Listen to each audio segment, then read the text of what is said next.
The eighth world champion, Mikhail Tal, has already fascinated generations of chess players.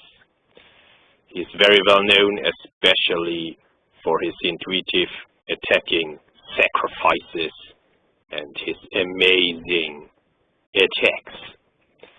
There are many books on him. I've also written one, by the way, together with Raimund Stolze, The Magic Tactics of Mikhail Tal, published by New in Chess in 2012. In the English version and German by Ons earlier. And here on this DVD I want to deal with his endgames. In the first chapter I want to look at the magical moments, of course, if this must be present here as well, of course, when talking about Tal. It just must be there. In the second chapter I will look at a few of his rook endings. They just crop up so often and I had to deal with them.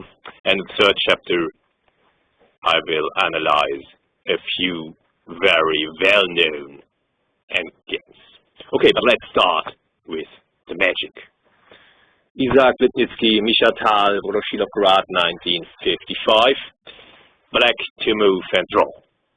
Yeah, really, white is an extra piece for the bishop for the a-pawn, and it must be winning usually. Zugzwang is a sharp weapon, of course, which often leads to the victory of the extra piece. And even if the g-pawn gets an h-pawn, then the bishop controls this queening square on h8. So it looks winning, but it is a draw.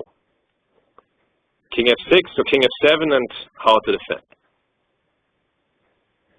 King f6, as played in the game, is indeed draw.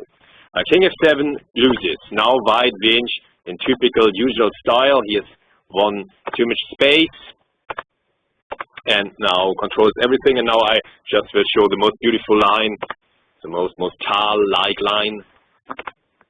It looks like stalemate, but of course g5 destroys the stalemate cage, and then g6 will preserve the last pawn, and then it would be over. There are other lines, but white is winning after king f7, while king f6 does indeed draw. It's real magic. Yeah, Lipnitsky puts his bishop to the diagonal and now plays the Zugzwang, but okay, for the moment Tal can move the pawn. And now Tal can just move the other pawn amazingly. As Zugzwang, yeah, applies, but not really. King h6 and the draw was agreed. As Tal has h4, and white must take, and then everything is exchanged, every pawn is exchanged, and the lone bishop, of course, cannot win. Keeping the pawn here would even lose. And Tal plays, it seems the pieces seem to move differently somehow.